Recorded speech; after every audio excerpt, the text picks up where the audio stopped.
If you wanted to take somebody out to dinner and you wanted to impress some girl, you could say, let's go to Annabel's, and there was an immediate sort of change of gear. It was hugely spoiling to be taken there because it was definitely a step up. And if you were asked to Annabel's, you put on pretty clothes or good clothes or whatever. I mean, that was, you didn't sort of just go there after work with your knapsack. To go to the Bells, it was called the Bells, or with all the sort of smart debutantes called it. I go to the Bells tonight. And they'd plan their outfits and have their hair done and look the best they possibly could. You didn't go just, oh, I'm going to go to Annabel's tonight.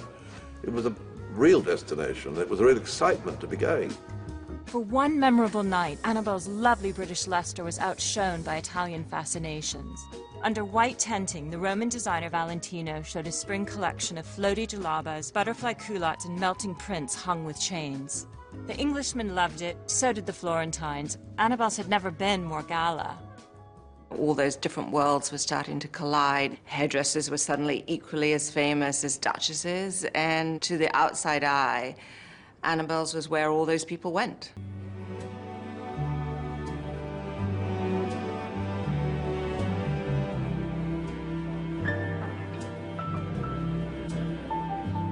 The John board triptych of Annabel's was commissioned to celebrate the 20th anniversary of the club. And it's an interesting picture because all the founder members are there. They were all friends, which is a significant point. I mean, each one knew each other. James Hansen, Harry Hambledon, George Glitzine. If you look at Annabel, she's looking across the room past everybody, and Mark is just recognizing her but not doing it too positively.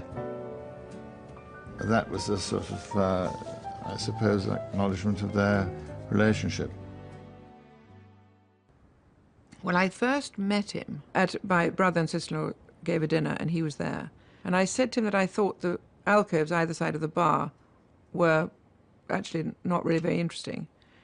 And he just turned around to me and said, well, if you think you're so clever, perhaps he used an expletive, though, do it yourself. So I thought, OK, I will. That's very much in Mark's character. He was prepared to take advice only if he registered that the person was absolutely top of what they did.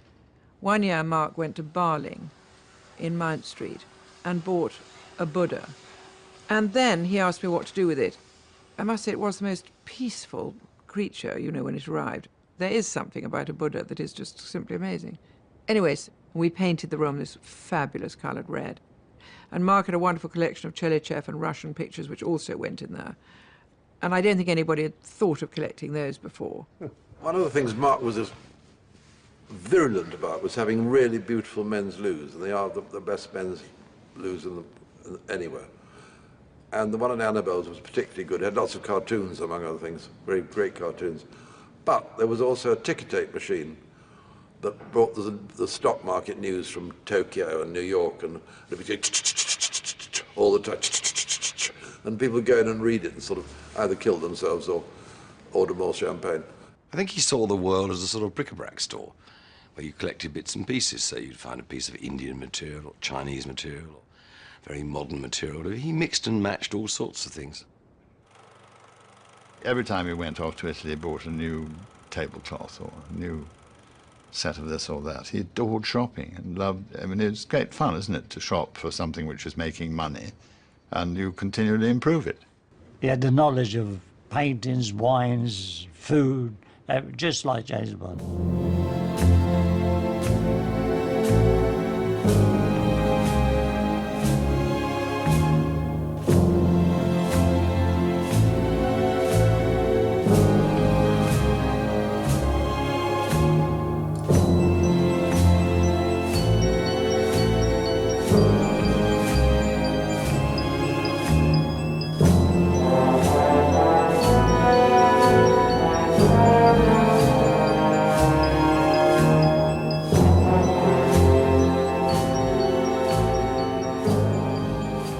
What was great for me is that I felt very anonymous there, and having embraced kind of fame in the early 70s in quite a big way in England, I felt there were very few places I could go where I could feel relaxed, you know.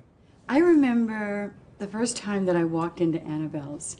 It was 1970, and I was making my second movie.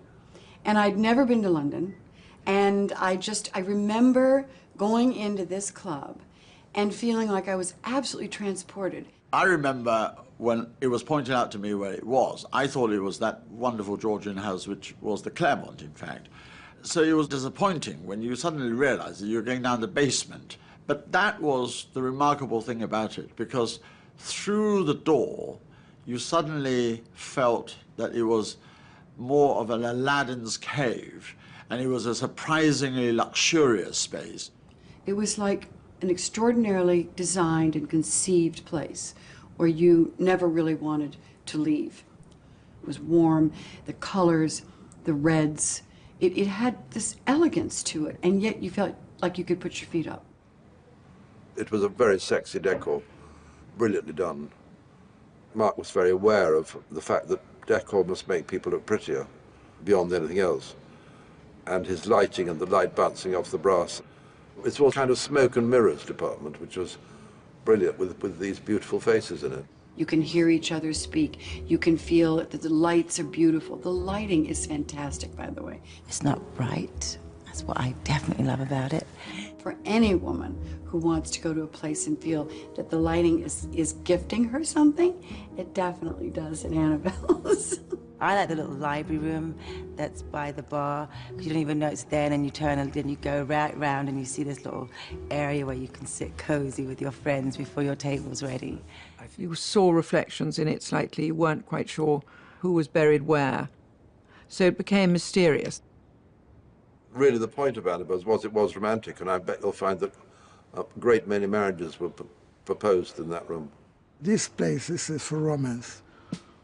Romance is all the time going on here.